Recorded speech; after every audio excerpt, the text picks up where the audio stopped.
I'm Robert, I'm Max. and we just want to talk about the different things that might be in your mind, that's in our minds. Just kind of feeling what kind of effect that we'll receive from this new launching of Let's Talk About It. How you feel today, Max? I'm alright. A couple concerns, but for the most part, I'm afloat. You feel? Well, I feel the same way. We got a long day, long week. Actually, we had a short week. Yeah. We had a short week, 3 days, I guess. Yeah. Oh, 4 days to Saturday. Also, I work Saturday. But earlier we was talking about what makes a woman emotion so vital to her structure. We also was talking about what a man expects and how he goes about obtaining what he expects out of a woman and where he go about looking at her, for her, or shall I say. Right. The different, I mean, for the different concerns that, I wouldn't necessarily say concerns, but, interests. I mean, something that may seem intriguing to men who really think about, like, man, hey, I'm doing everything right on my part. Why is she acting this way towards me? Or why is it that, why can't we just be so, confided, complacent, or, like, why can't everything just, I feel like as a man, I think it's just because, we go to work, we come home, and, we are just in the mindset of just providing, but I mean, that's it though. It's just kind of, I think boring is too cliche to say. Well, what I'm gathering from the what you say again, what you trying to say. I mean, say it just the way you just said it, so we can kind of put it in a common terms. Like, I think a woman thinks that, there's no spark, or like there's no, like, that feeling of the beginning of the relationship. The umspa. The umps, right. You know how everything is just like a roller coaster, but then it comes to like when you get on a roller coaster, just after the ride, it comes to that steady, just steady. Complacent motion. Right. You see what I'm saying? Motion. So, but everything is good, and it's just like in the beginning, exhilarating, like a roller coaster, exhilarating. You're going through all these loops, and you're doing that, and it's exhilarating. It's like a adrenaline rush that you get from it. So now I understand that aspect. So what is it that you don't understand, or what is it that you trying to convey? I think, like how we were saying, women want two different things. Okay. They want to still have that exhilarating feeling and that rush and that youthful love. Right. But it's just like that feeling that it's not steady. They want it steady, but they don't want it steady. Okay, so they want the best of both worlds. They want to feel good, they want to feel young, they want the spot in the room, the bedroom. They just want to feel that youthful love, like that beginning love. Like when you meet somebody and, you can't stop thinking about them.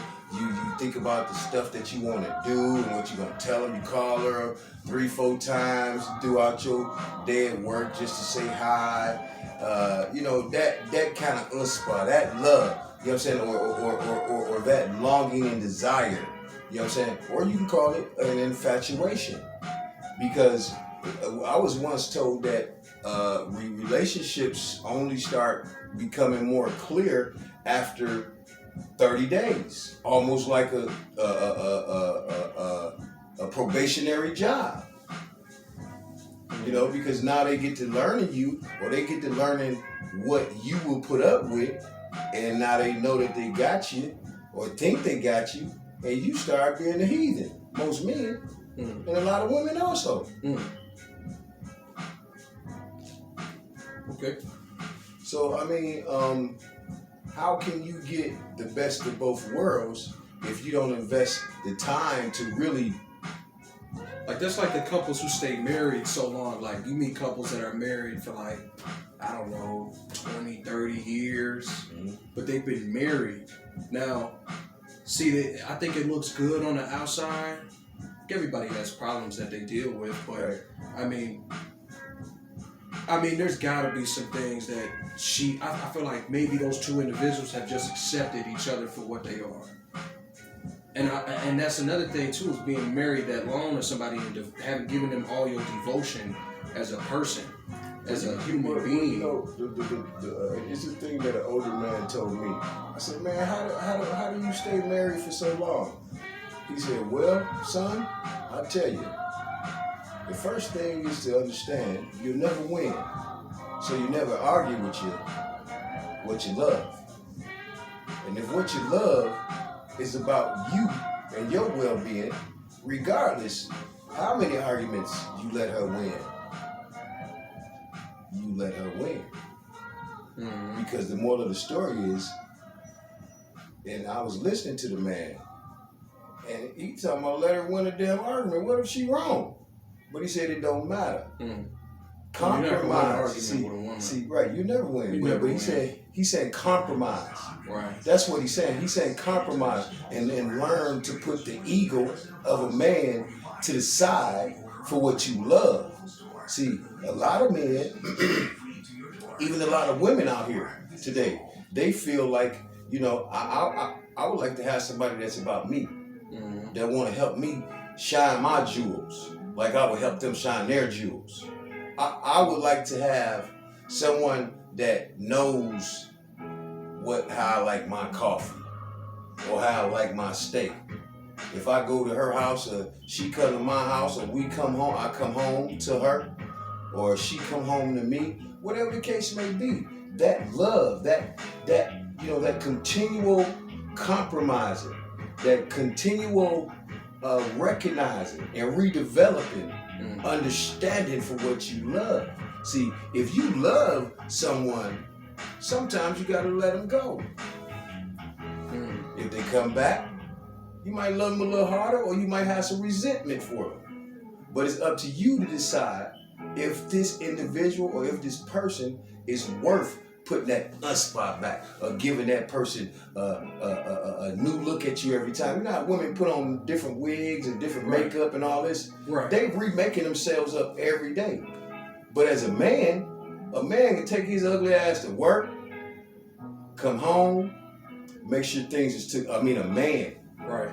A man. I'm not talking about a man's man. A man's man. Right. He gonna make sure what he loves is took care of. Whether his kids, whether his 3 wives, whether it's 1 wife. I mean, whatever it is. If he's a man and he loves what he loves, whether it's just his mama, you know, he's gonna do whatever it needs to be done. You know. That's very true. But how do you find that woman? Where do you go to find that woman? Do you even look for that woman? Yeah, do you look for that man? I was gonna say, I think a lot of things, or like a lot of people get the wrong perception when it comes to trying to find somebody that they're looking for. You know, I mean, I've been told that many a times, you know, just stop looking. But see, they just tell you stop looking, right? And it's gonna come to you. So, but the reason why I feel like it comes to you is because you're so focused on you and bettering yourself. See, you can never really get into a relationship with a woman if you ain't all there yourself as a man. So now, like, trying to bring another spouse, another person, like, when I say person, I mean, like, this is another emotion, I mean, feelings, everything, I mean, all of that. I mean, you literally bringing that into your life, and I feel like not being ready for that mentally with working on yourself. That's why they say, you know, the progression of one and working on yourself the most and loving yourself first before you love anybody else, or you can never help somebody else unless you help yourself. I feel like that goes a long way, right? Pertaining to trying to bring somebody else into your life. That's just like most women deal with this. Most women deal with a man coming into your life. He wine and dine you. He show you all his beautiful love. He give you all his beautiful everything, and then before you know it, you start seeing different characteristics about this character. He's belittling you mentally. He's talking about you emotionally. He has no moral support or encouragement for you. You know what I'm saying? And you know, you can sneeze and the sapsucker won't even tell her, bless you. Right. You know, he has no concern for what she feels and who she is. Right. You know what I'm saying? His whole concept is selfishness. You know, and there's not just men out there, there's women out there that's the same way. Yeah. I want this. And a nigga like, you ain't this. You know, what are we gonna do? When and how can we understand as alpha men, as men that provides, men that go to work every day, but we sit here trying to figure it out? What do? Tell me something, Max. Figure out what, in a sense? We're trying to figure out, how to please the opposite of your intellect. Okay. You know, without always making that opposite of your intellect feel like you just there for one thing. Right. Because a lot of times, me as a man, I don't just want you for your, you know what I'm saying, for all your goodies. You know what I'm saying? Right. What about your mind? That's like a pretty car with no engine is going nowhere. Well, speaking on that aspect, I feel like as a man, being very direct with a woman and knowing exactly where you are going as a man and getting her to understand that, and you know, and I mean, like when you start to accept somebody, like, okay, what does that mean? Let me break that down. So like accepting her for who she is, right? Now lifting her up. But I mean, not even just, I don't even want to say accepting, because accepting just sounds too like burying. No, it just sounds like you just overcrowding how you feel. I mean, we all have feelings, but can I interject with the accepting? When we say, when I think about accepting, the only thing that comes to my mind is give me the opportunity to accept the different issues that you're dealing with, or the shenanigans that you think you know what I'm saying, going to put on me. You know what I'm saying? Or put it on the table right ahead of time. For one reason. Now I have a choice. So you can't just accept her for who she is. No, there's a give and take type ideology of this whole union. Because the union is to sharpen one another. I don't need you just to be sitting here around me, just sitting there. I need you to help me better myself. You said, right, but you said, how do we, what was it, please the other spouse? Or how do we learn to communicate with the opposite intellect of, you know what I'm saying, without them feeling like you are womanizing them or trying to get something from objectifying them. Right. You know, because a lot of women, they get objectified, or they get, you know what I'm saying, sapsuckers just own, you know. As a man, I feel like you need to have your own approach. As a man, you need to obtain your own purpose. As a man, whether or not she's going to be in your life, or whether or not, you giving, or whether or not you even willing to take that in, or even come front or come forward with that idea or that decision. I feel like you as a man, you as a person, need to know what exactly it is that you want, having a sense of direction. See, everybody's holding a gun, but they don't know where to aim it. You see what I'm saying? But having an aim on where that bullet's going to go, or where you are going as a person in life. But how do you use that as a man? And you got all these things in place. I mean, you got everything. I feel like a woman will feel you. I feel like a woman would really understand a man who's like that, because you see, it comes with a lot. The way that the man upholds himself with the confidence and the surety that he obtains on who he is, that she can be so attracted to. The confidence, not even just, But what happens after 4 months down the line? How do you keep that interest in this woman as a man? How should she be able to do that? Make you keep that interest? I mean, what's your ideology on that from a young man's perspective? Okay. You're asking how the woman... How do you think that you can keep that woman to be on your page? Now that you done got her in your life, how you gonna keep her? How you gonna keep her from veering away or going dormant on you? Because my objective has not changed. This is a life decision that you need to make. So what would you do What would you do? What would you do to this woman, or how would you show this woman what you talking about now? Well, everything. Some of the things, for example. Okay. Everything that I would discuss with her, I would act upon. So if I told her, like, for instance, I've really been thinking about doing, making a new business or starting up a new business venture, or this has really just been on my mind lately. Opening up to her, number one, is like, wow, you know what I'm saying? Like, I'm glad, like, I feel like that space and that respect that we both share with each other. And I feel like that means a lot to women too, because men can be so hardwired to be closed off to a woman. But giving her that as well can also, I feel like better things for the relationship that y'all both share with each other. Just from I think that's a great way to look at that, and that's a good point. But that you again, just like, made. but just having that same objective. Okay, like, for instance, I wanted to start this new business. I just wanted to think about. I just wanted some of your opinions on what you thought about it. Now, to her, this is just an idea. It's a business, right? But you're taking her opinion as what? I'm taking her opinion is because this is somebody that I really value this person. Right. Exactly. So your opinion means a lot to me. But now, how do I keep this woman? I got her on my team, and I said you have to have an objective as a man, but a collective objective. Right. I mean, a purpose, a direction, a sense of direction. But now here's the thing, though. Like you said, break that down, make an example. Okay, so I had this business idea, but see, now it's just not me telling you this. I've acted upon it. So what I've shown her. What are you doing to the woman? I mean, I know you done did this. She done seen you expedite everything you said you was going to expedite. I'm getting to that. But see, here's what it is, though. You tell her this, in her mind, it's either he does it or he don't do it. Okay, but how that's going to make her want to love you more? Because you did something that you told her about, that you made her think in her mind, like, well, because doubt always comes in a person's mind. But she sees my surety as a man in myself. Listen, baby, I just gave this to you. I want to think about what do you think about this, right? Right. And then me actually going to go do that and pursue that. With her help.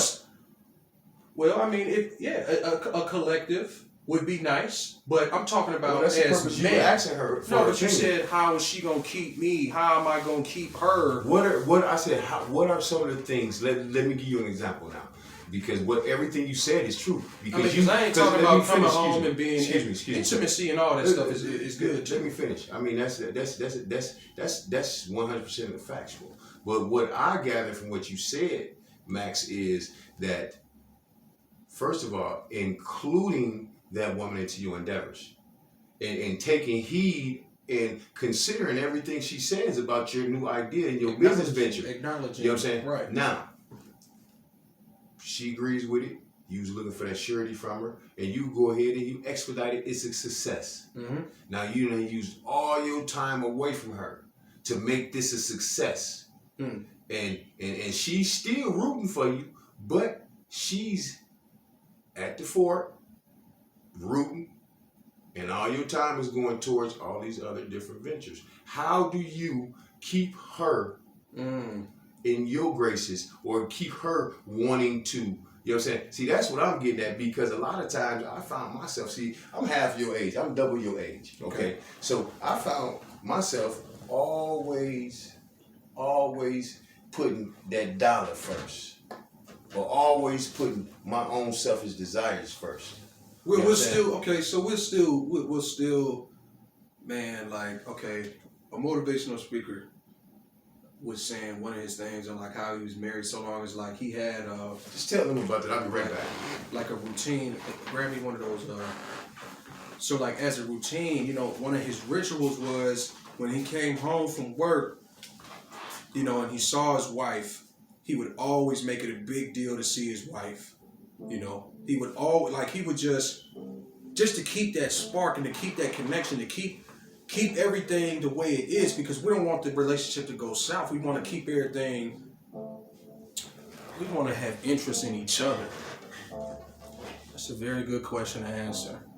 But the thing that he was doing, though, is he would come home, he would yell that he was home. Hey, honey, I'm home.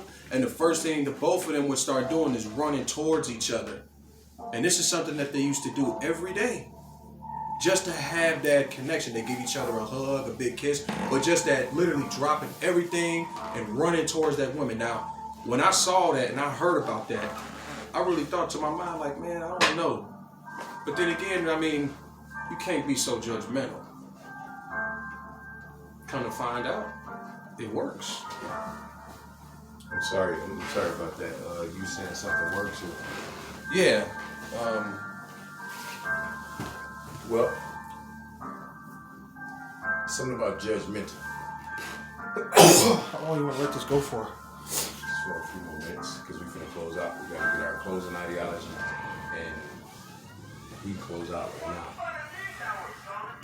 Okay. Well, today was a day that this is our first launch. We're trying to see what's going on and how things correlate together, and see if this is an actual good approach to talking to the different people and getting our people to talk to us. There's no right opinions and there's no wrong opinions. We just have opinions. So let's talk about it. 369. 369 is all the way around. Not no old nasty, freaky shit, but let's talk about it. 369. Thank you for tuning in. I'm Robert.